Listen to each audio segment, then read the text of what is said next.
আসসালামু আলাইকুম প্রিয় দেশবাসী। আশা করি সবাই ভালো আছেন।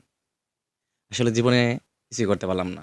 পড়াশোনা শেষ, ভালো একটা চাকরি পাইলাম না।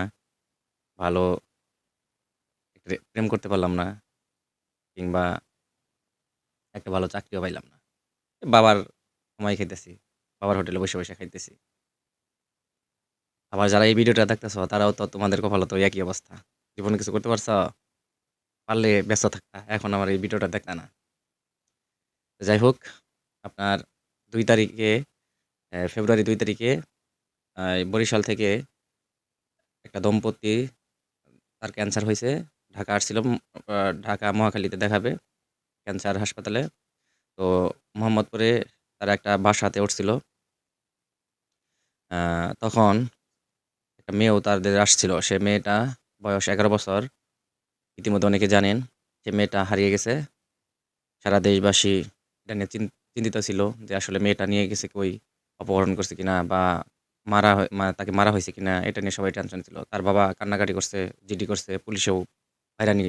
পুলিশ, বিভিন্ন আইনশৃঙ্খলা বাহিনী তাকে খুঁজতে দিশেহারা হয়ে যাচ্ছে। আমরাও চিন্তিত ছিলাম। সারা দেশবাসীও তাদের জন্য দোয়া করছি। কেন?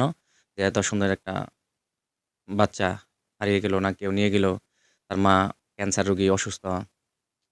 তার বাবার কান্না দেখে আমরা সবাই আবেগে আমরাও কান্না করছি বা আমরা মন খারাপ করছি, দোয়া করছি। হ্যাঁ? তো সেই মেয়ে কি করছে? আপনার ২-৩ দিন পরে এই আজকে আপনার ৫ তারিখে পাওয়া গেছে কোথায়? সে তার একটা রিলেশন করত, প্রেম করত। এত বছর বয়সী একটা মেয়ে প্রেম করত। সে মেয়েটা আবার আপনার তার প্রেমিককে নিয়ে গেছে নাকি সম্ভবত নওগাঁতে। তখন নওগাঁ থেকে পাইছে। নওগাঁ শহরে নিয়ে গেছিল। সেই ছেলেটি টিকটক করে তার সাথে সম্পর্ক। তো আইনশৃঙ্খলা বাহিনী তার ওখান থেকে নিয়ে আসছে। তার আগে একটা তারা ভিডিও লাইভ করছে যে, "আমি বাবা ভালো আছি।" তার বাবার সাথে কথা বলছিল। একটা ভিডিও তাদের সোশ্যাল মিডিয়াতে আ আসছিল। তো যাই হোক, তো আমাদের টেনশন, আইনশৃঙ্খলা বাহিনীর তৎপরতা এগুলো সবই বৃথা গেল। ধারণা করতে পারতেছেন? আমাদের সমাজ, আমাদের রাষ্ট্র কতটা এগিয়ে গেছে।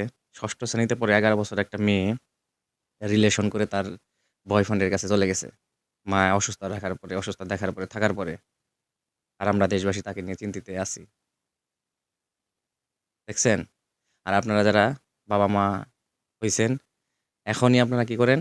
এই ছোট বাচ্চাদেরকে ঘুম পাড়ানোর জন্য, পড়াশোনা করার জন্য, খাওয়ানোর জন্য আপনারা অ্যান্ড্রয়েড ফোন হাতে দেন। এই টিকটক দেখার জন্য, গেমস খেলার জন্য তাদেরকে কিন্তু মোবাইলের দিকে ডাইভার্ট করতেছেন, আকৃষ্ট করতেছেন। মেন্টালিটি কিন্তু ওইভাবে তৈরি করতেছেন। একটা সময় তারা কিন্তু আ আপনার কিছু মোটামুটি বয়স হইলে কিন্তু তারা ফোন চাবে, আবদার করবে। ফোন দিতে হবে। তো আপনারাও কিনে দিবেন। এই ভালোবাসাটায় আপনাদের সন্তানের ভবিষ্যৎ খারাপ হবে। আপনারা ছোট বাচ্চাদেরকে কি করেন? এই ফোন দিয়ে বলেন যে, "যদি তুমি একটু পড়ো আমি ফোন দিব। যদি তুমি এই খাবারটা খাও আমি ফোন দিব।" এভাবেই তো আপনার সন্তানকে আপনারা নষ্ট করতেছেন। এতটুকু বাচ্চা কিভাবে সাহস পাইল? কিভাবে মানে রিলেশনটাকে কিভাবে বুঝলো? ৬ষ্ঠ শ্রেণীতে পড়ে কিন্তু ১১ বছর বয়স। তার লাভারের কাছে চলে গেছিল। এটা ভাবা যায়? আমাদের সমাজ কোথায়? তো সেজন্য বলছি যে আসলে আমরা জীবনে কি করলাম? এখন যারা ভিডিও দেখছো তোমরাও জীবনে কি করছো? এরকম করতে পারছো? এরকম ভাগ্যে হইছে? হয় নাই। তো সবাই সচেতন হন। তো সবাই ভালো থাকবেন। আসসালামু আলাইকুম।